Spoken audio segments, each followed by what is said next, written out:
यो सुसाइड नगरोस्, यसको इच्छा पूरा होस् भनेर हामीले छोड्दाखेरि यसले भागेर आउँदाखेरि पनि तिमी यस्तै गरिथ्यौ के तिमीले?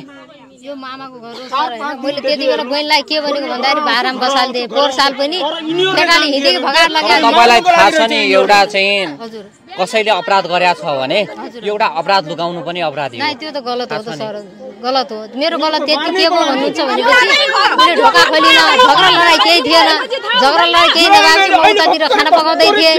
त्यसपछि मैले बाबु ढोका खोल, तिनलाई ढोका खोला भनेपछि उसले ढोका खोलिन भन्दाखेरि छोरा न बोलाउनु उ त्यो सानो भाइलाई पठाएको। मैले भने कि माइतीको नम्बरले तिमीले माइतीले खबर गर्दै कि ढोका खोल भन्दाखेरि उसले आफ्नो भाइलाई पठा रहेछ। मैले पठाएको छु, म ढोका खोल्दैछु भने यतै थियो। मैले उसले उ गरेर आउला भन्ने भयो सर हैन। नाइ त्यस्तो हुन्थ्यो भने हामी ढोका फोड्दिन्थ्यौँ, घरै फुटालिदिन्थ्यौँ। त्यस्तो घर त थिएन हाम्रो। जुन्नी चाहिँ ढोकाको यस्तैमा झुकेछ त्यो मर्ने बेलामा मर्ने बेलामा त्यसले खुट्टा पनि त हानी ओले छटपटाइ ओले त्यति बेलासम्म थाहा पाएनौ? त्यो कानमा रुई हालेर बसेथ्यौ? ग्यास चुलो यहाँसम्म त खाना कहाँ पकाउन लाग्थ्यौ त तिमीले? बहुत बाठी छ अहिले जब कोरा लाग्छ नि त थाहा हुन्न मान्छे झुल्लिने बेला सजिलो परान जान्न। उसको लिउँ है एकछिन हल्ला नगर्नुलाई। मेरो कोकिन रुत्ता बनाइदेऊ, मेरो कोकिन रुत्ता भयो बाबा बाबा मकायास बाबा मकायास बाबा मेरो छोरी यहाँ छ भन्ने मलाई थाहै थिएन बाबा।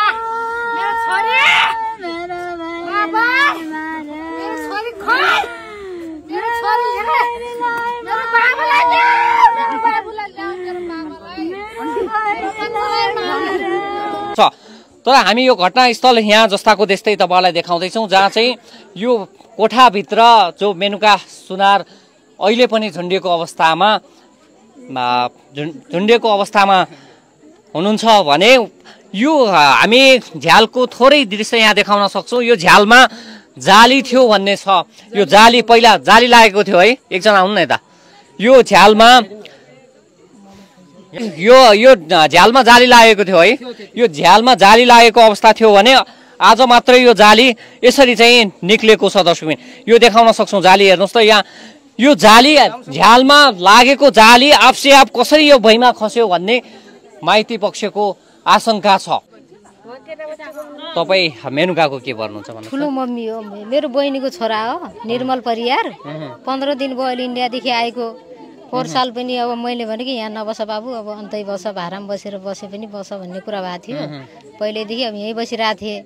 अब पहिल्यैदेखि पनि मामा घर बसेको हो कि त्यो 500 वर्षदेखि यहीँ बसेर परेको। यसको भाइ पनि कपिल भयो। त्यहाँपछि अब मेरो दाइको भाउजू पनि हुनुहुन्न, दाइका 2टा नानी बाबु छन्। मेरो बुढी आमा हुनुहुन्छ, 4 भाइ इन्डियामै छन्, भाइ माइलो भाइ घरमा छ।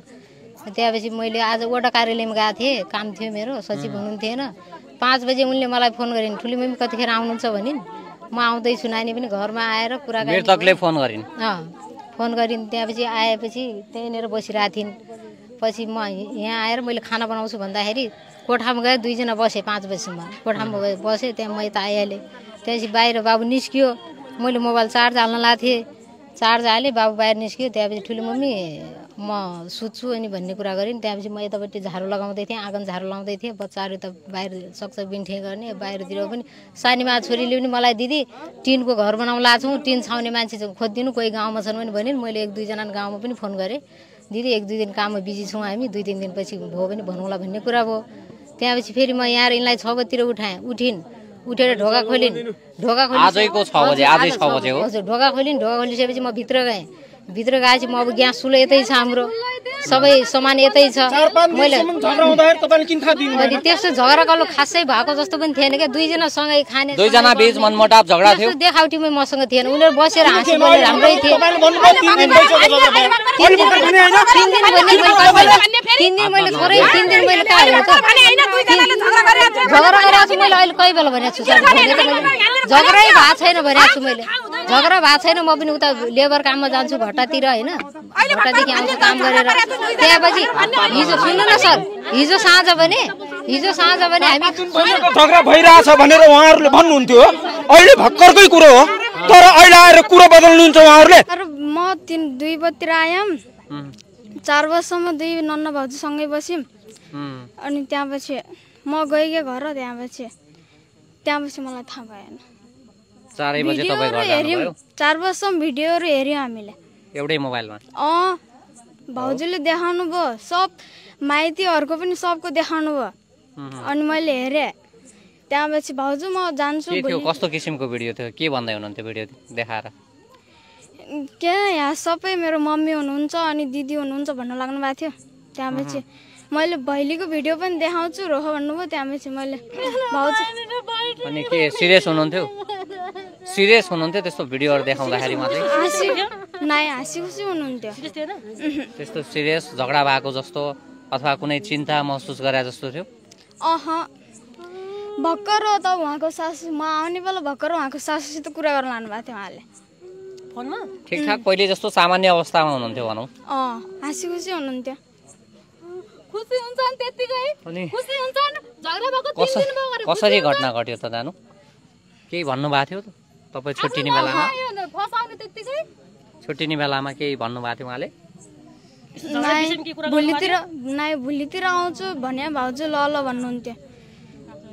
श्रीमानसँग झगडा भएको कुराहरू अथवा चाहिँ घरमा श्रीमानसँग मनमुटाव भएको कुराहरू केही गर्नुभएको थियो? भन्नुभएको थियो? के भन्नुहुन्थ्यो भन्नुहोस् त, नडराएर भन्नु न। श्रीमानसँग मनमुटाव भएको कुराहरू, झगडा भएको कुराहरू केही भन्नुभएको थियो?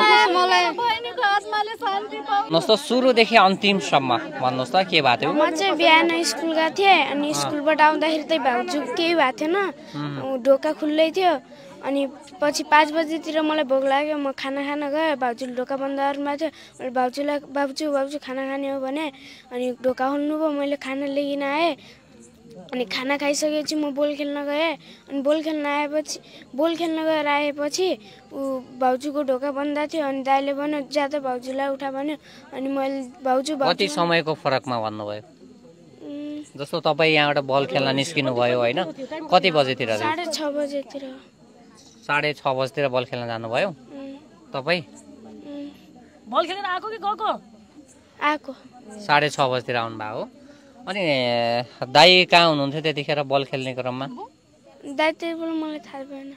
तिमीलाई अनि बोलाउने कसले पठायो? कसले बोलाउनु पठायो? त्यति बेला अनि पछि आउनुभयो अनि पछि मलाई पठाउनु भयो। तुरन्तै तपाईँलाई चाहिँ जस्तो बल खेल्ने ठाउँमा गएर तपाईँलाई तुरन्तै पठाउनु भएको हो? नाइ, म घर आएँ बोल खेलिसकेपछि अनि बल्ल ढोका ढोका त भाउजू उठ्छ किन भन्यो। अनि म त्यही 6:30 बजेकै बिचमा भनौँ न है। अनि भाउजू र तपाईँको दाइमा कुनै झगडा हुने, विवाद हुने थियो? कहिले कहिले बोलाबोल त हुन्थ्यो तर त्यस्तै चाहिँ हाना हुन्थेन। हजुर के भन्नुहुन्थ्यो उहाँले चाहिँ? कसले? जस्तो दाइ रिसाको बेलामा? दाइ यस्तै बोलाबोल त गर्थेन, त्यस्तो गाजा रक्सी खाने गर्नुहुन्थ्यो? मैले त्यस्तो खाए चाहिँ देखाएन तर खान्छु होला। मेगाश्री खान्छ। खानुहुन्छ अरे? खानुहुन्छ अरे। भाउजूले भन्नुभयो हो? दादाले भन्नुहुन्थ्यो खानुहुन्छ अरे क्या। हो, तिमीले नि ल्याएर दियो एकचोटि होइन? म उता त्यो दोकानतिर जान लाग्थेँ त्यति बेला। अनि नानी ल्याइदिए त जा भन्नु, मेगासिटी रहन्छ त्यहाँ चुरोट ल्याउनु पठाउनु भयो। चुरोट ल्याइदिएँ, खुकुरी चुरोट 2टा ल्याइदिएँ, बस त्यति हो। ल ठिक छ। तिमी नडराएर एकदम जे सत्य हो यथार्थ त्यही भन है। किनभने सुन, अपराधी नै हो। राति 1 बजीतिर आउने, कहिले 2 बजीतिर आउने, कहिले 3 बजीतिर आउने, त्यस्तै गर्नुहुन्थ्यो अरे।